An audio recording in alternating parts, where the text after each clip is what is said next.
ज्ञान यज्ञ की इस अनोखी कक्षा में आपका स्वागत है। मैं हूं आरती। चलिए शुरू करते हैं आज का अध्याय। टैली ERP 9 के बैंक रिकंसिलिएशन स्टेटमेंट अध्याय के चौथे भाग में हम सीखेंगे ओपनिंग BRS का उपयोग करना, रिकंसाइल ट्रांजैक्शन देखना और बैक डेट में रिकंसिलिएशन करना। अभी हमने बैंक रिकंसिलिएशन स्टेटमेंट बनाना सीख लिया है। अब यहाँ राइट हैंड साइड पर कुछ और ऑप्शंस हैं जो हम देख लेते हैं। सबसे पहले यहाँ पर आप देख सकते हैं पीरियड चेंज करने के लिए ऑप्शन है, जो हम आपको पहले भी सिखा चुके हैं। आपको जब का भी आप BRS तैयार कर रहे हो उसके लिए अगर आपको पीरियड चेंज करना है तो आप F2 की दबा करके वो चेंज कर सकते हैं। दूसरा है set all dates. Set all dates में मान लीजिए आपकी 10 या 12 या 15 जितनी भी एंट्रीज हैं उनमें बैंक डेट अगर आपको सेम डालनी है, एक ही बैंक डेट सारी एंट्रीज में अगर डालना हो तो आप इस ऑप्शन की मदद से वो डाल सकते हैं। मैन्युअली हर जगह डेट डालने के बजाय अगर आप ये ऑप्शन चुनते हैं जिसके लिए शॉर्टकट की है ऑल्टर एस, तो सब जगह पर सेम डेट आ जाएगी। उदाहरण स्वरूप यहाँ पर हम आपको ये करके बता रहे हैं। मान लीजिए हमको यहाँ पर बैंक डेट डालनी है 1 जनवरी, तो ये हम यहाँ पर जाएंगे, क्लिक करेंगे और यहाँ पर डाल देंगे तारीख 1/1/2011। ये देखिए यहाँ पर अब सब जगह वही तारीख आ गई है। अब हम इसे वापस हटा रहे हैं, ये केवल हमने उदाहरण के तौर पर ली थी। इसके बाद यहाँ पर अगला ऑप्शन है क्रिएट वाउचर। ये हम आपको सिखा चुके हैं कि बैंक रिकंसिलिएशन के दौरान अगर कोई एंट्रीज छूटी हैं या आपको वाउचर क्रिएट करने की ज़रूरत पड़े तो आप ऑल्टर C प्रेस करके वाउचर क्रिएट कर सकते हैं। उसके बाद का ऑप्शन है ओपनिंग BRS। मान लीजिए आप गत वर्ष तक मैन्युअल अकाउंट रखते थे और इस साल टैली में अकाउंट रख रहे हैं, तो पिछले साल की जो अनरिकंसाइल्ड ट्रांजैक्शंस हैं, यानी हमारे यहाँ के बैंक अकाउंट में जो ट्रांजैक्शंस रिकंसाइल नहीं हुए हैं, उन्हें भी इस वर्ष में लाना होगा, तभी आगे का रिकंसिलिएशन सही हो सकेगा। जैसा कि यहाँ पर आप देख सकते हैं हमने दिसंबर महीने तक का बैंक रिकंसिलिएशन किया है और उसमें ये कुछ ट्रांजैक्शंस हैं जो रिकंसाइल नहीं हो पाए हैं। इसका मतलब ये हुआ कि ये जनवरी महीने के लिए अनरिकंसाइल्ड ट्रांजैक्शन हो गए हैं। इसी तरह से पिछले साल जो ट्रांजैक्शंस रिकंसाइल नहीं हो पाए हैं वो इस साल के लिए अनरिकंसाइल्ड ट्रांजैक्शन हो जाएंगे, जिसको हम ओपनिंग BRS ऑप्शन की सहायता से डालेंगे। इस ऑप्शन का उपयोग करने के लिए या तो आप यहाँ पर क्लिक कर दें या फिर इसकी जो शॉर्टकट की है ऑल्टर U उसको प्रेस कर दें। ये देखिए यहाँ पर unreconciled details for State Bank of India आ गई। अब जैसा कि यहाँ पर आप देख सकते हैं इफेक्टिव डेट ऑफ रिकंसिलिएशन 1 अप्रैल 2010 है, यानी हमारा जो करंट फाइनेंशियल ईयर है जिसमें हम काम कर रहे हैं वो 1 अप्रैल 2010 से शुरू हो रहा है। तो जाहिर है जो अनरिकंसाइल्ड डिटेल्स होगी वो पिछले फाइनेंशियल ईयर की होगी, तो उसकी तारीख हम यहाँ पर डाल देंगे। हम मानकर चल रहे हैं कि जो भी हमारे अनरिकंसाइल्ड ट्रांजैक्शंस थे वो 31 मार्च के थे, तो यहाँ पर हम वो डेट डाल रहे हैं 31 मार्च 2010। 31 मार्च 2010 को हमने सप्लायर A को एक चेक दिया, तो पर्टिकुलर्स में आ जाएगा सप्लायर A और नेचर ऑफ ट्रांजैक्शन में डिपॉजिट और विड्रॉल में से हम चुनेंगे विड्रॉल, क्योंकि हमने सप्लायर A को चेक दिया है तो जाहिर है वो जब चेक लगाएगा तो वो हमारे बैंक अकाउंट में से पैसा विड्रॉ करेगा, इसलिए यहाँ पर आ जाएगा विड्रॉल। ट्रांजैक्शन टाइप में चेक आएगा क्योंकि हमने चेक दिया था। आगे बढ़ेंगे, रिमार्क्स में हम यहाँ लिख देंगे cheque issued to supplier A। अब यहाँ पर जो अमाउंट था वो हम क्रेडिट कर देंगे, अमाउंट था 5000 रुपीज़। यहाँ पर हम चेक नंबर डाल देंगे। इंस्ट्रूमेंट डेट 31 मार्च है। इसी तरह से 31 मार्च को हमने कस्टमर B से चेक रिसीव किया। हमने वो चेक बैंक में जमा कर दिया था पर वो क्लियर नहीं हो पाया, इसलिए हम इसे भी यहाँ पर अनरिकंसाइल्ड ट्रांजैक्शन में ले रहे हैं। पर्टिकुलर्स में आ जाएगा customer B। Nature of transaction हो जाएगा डिपॉजिट, क्योंकि जो चेक हमने रिसीव किया है उसे हम हमारे बैंक अकाउंट में डिपॉजिट करेंगे। यहाँ डिपॉजिट आ जाएगा। ट्रांजैक्शन टाइप हो जाएगा चेक। आगे बढ़ेंगे, रिमार्क्स में हम लिख देंगे check received from customer B। अब यहाँ पर वो अमाउंट डेबिट हो जाएगा, अमाउंट है 10,000 रुपीज़। एंटर प्रेस करके आगे आएंगे, चेक नंबर यहाँ पर डाल देंगे, एंटर प्रेस करेंगे। इस तरह से पिछले साल के जो भी अनरिकंसाइल्ड ट्रांजैक्शंस हों उनकी डिटेल्स आप यहाँ पर डाल दें और फिर इसे एक्सेप्ट कर लें।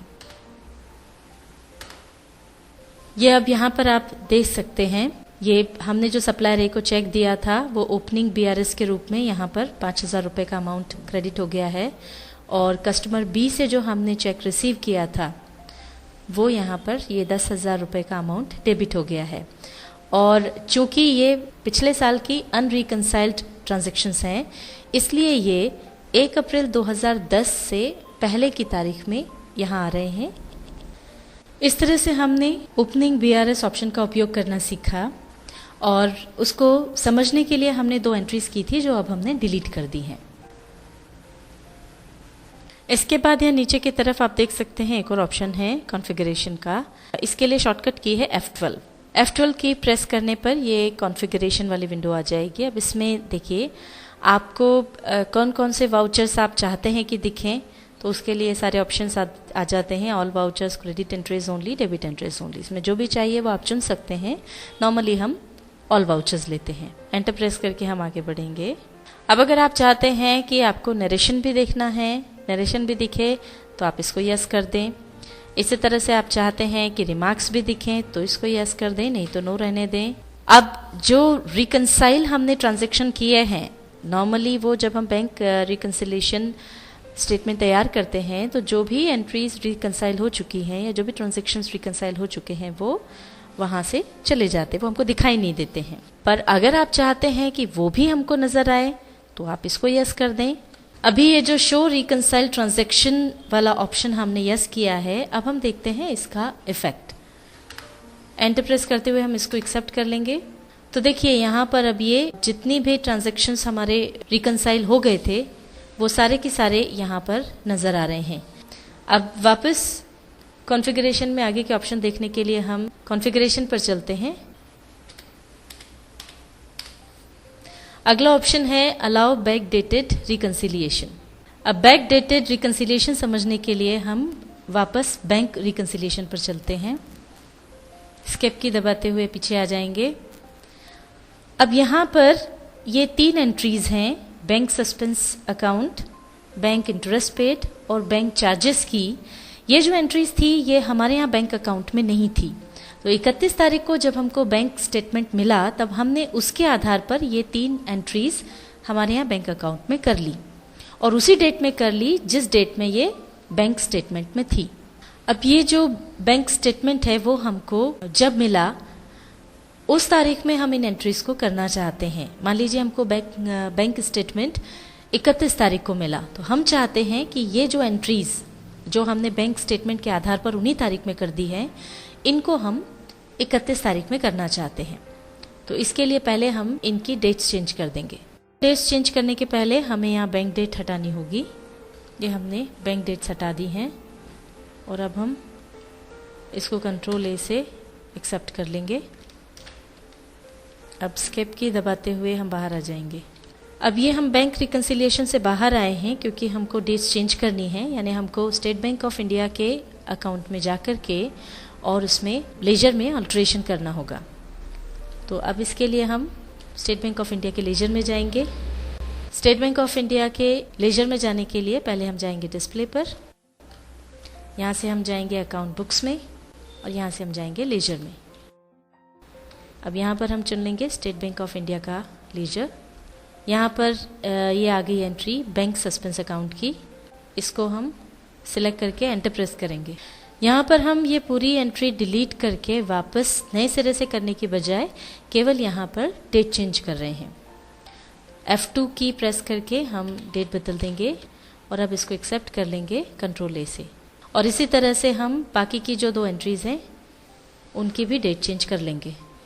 ये देखिए तीनों एंट्रीज की डेट चेंज होने के बाद ये तीनों एंट्रीज अब यहाँ पर, ये बीच में थी, अब वहाँ से ये नीचे 31 तारीख में यहाँ पर आ गई हैं।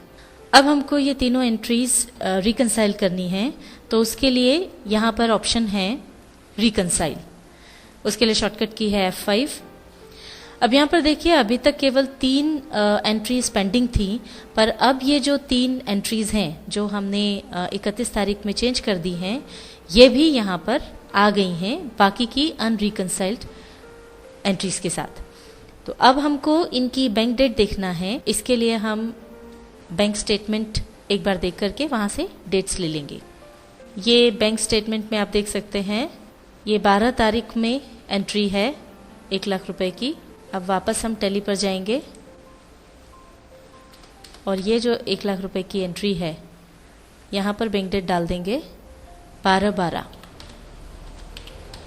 अब जैसे ही हमने यहाँ पर ये डेट डाली तो यहाँ पर ये इस तरह से मैसेज आ जाता है, bank date can not be lower than instrument date. हमने एंट्री की है 31 दिसंबर में और जबकि बैंक डेट हम डाल रहे हैं 12 दिसंबर। ये 31 से कम है तो ये उसको एक्सेप्ट नहीं करेगा। इसके लिए हमको फिर बैंक डेट वाला ऑप्शन चालू करना होगा। तो उसके लिए हम जाएंगे कॉन्फ़िगरेशन पर और यहाँ ये जो अलाउ बैंक डेटेड रिकंसिलिएशन वाला ऑप्शन है इसको यस कर देंगे और एंटर प्रेस करते हुए इसको एक्सेप्ट कर लेंगे। अब हम एंटर प्रेस करके आगे बढ़ेंगे। ये इसने इसको एक्सेप्ट कर लिया है। जिस तरह से हमने ये डेट डाली है उसी तरह से बैंक स्टेटमेंट में देख करके बाकी 2 एंट्रीज की बैंक डेट भी यहाँ पर डाल देंगे। ये दोनों डेट्स भी हमने यहाँ पर डाल दी हैं और अब हम इसको एक्सेप्ट कर लेंगे। इस तरह से हमने allow bank dated reconciliation option का उपयोग करना सीखा। अब यदि आप बैंक रिकंसिलिएशन का प्रिंट आउट निकालना चाहते हैं तो उसके लिए हमको वापस बैंक रिकंसिलिएशन विंडो पर जाना होगा। अभी हम स्टेट बैंक ऑफ इंडिया के लेजर में हैं। यहाँ से बैंक रिकंसिलिएशन की विंडो पर जाने के लिए यहाँ ऑप्शन मिलता है रिकंसाइल। F5 उसकी शॉर्टकट की है, इसको हम प्रेस करेंगे और ये देखिए अब हम आ गए बैंक रिकंसिलिएशन विंडो पर और यहाँ पर ये हमको जो तीनों एंट्रीज दिखाई दे रही हैं ये वो एंट्रीज हैं जो रिकंसाइल नहीं हो पाई हैं। ये प्रिंट पर जाकर या तो क्लिक करेंगे या शॉर्टकट की Alt+P यूज़ कर लेंगे। अब यहाँ पर देखिए ये कुछ डिटेल्स हैं। इसमें selected vouchers to show all vouchers है और इसमें अगर आपको कुछ चेंज करना है तो उसके लिए बैक स्पेस की दबाएं तो ये यहाँ पर आ जाएंगे। ये हमको ऑल वाउचर्स ही रखना है। अब इसमें अगर आप चाहते हैं कि नरेशन भी दिखाई दे, रिमार्क्स भी दिखाई दें, रिकंसाइल ट्रांजेक्शन्स भी दिखाई दें तो आप इनको यस कर लें। हम इनको यस नहीं करना चाह रहे हैं, हमें ये नहीं चाहिए, इसलिए हम इनको नो ही रहने देंगे। एंटर प्रेस करते हुए आगे बढ़ेंगे और अब प्रिंट प्रीव्यू देखने के लिए फिर से एंटर प्रेस कर देंगे। ये देखिए प्रिंट प्रीव्यू आ गया है। इसे जूम करके हम इसको देख सकते हैं। अब हमको इसका अगर प्रिंट निकालना है तो एस्केप की दबा करके एक बार फिर पीछे आएंगे और अब या तो यहाँ पर जा करके हम प्रिंट पर क्लिक कर दें या फिर Alt+P प्रेस कर दें तो इसका प्रिंट आउट निकल आएगा। ये तो हमने सीख लिया कि बैंक रिकंसिलिएशन किस तरह से किया जाता है और उससे जुड़े ऑप्शंस का उपयोग भी हमने सीखा। अब यहाँ पर एक बात ध्यान रखें कि जब भी आप अगली बार बैंक रिकंसिलिएशन करने जाएं तो एक नियम बना लें कि पहले बैंक सस्पेंस अकाउंट खोलकर देखें कि बैंक से संबंधित कोई एंट्री सस्पेंस अकाउंट में तो नहीं पड़ी हुई है। उसके बारे में पता करें कि वह किसकी है और फिर उसे एडिट करके सही नाम से जमा करें। टैली ERP9 के बैंक रिकंसिलिएशन स्टेटमेंट अध्याय के 4थे भाग में हमने सीखा ओपनिंग BRS का उपयोग करना, रिकंसाइल ट्रांजैक्शन देखना और बैक डेट में रिकंसिलिएशन करना।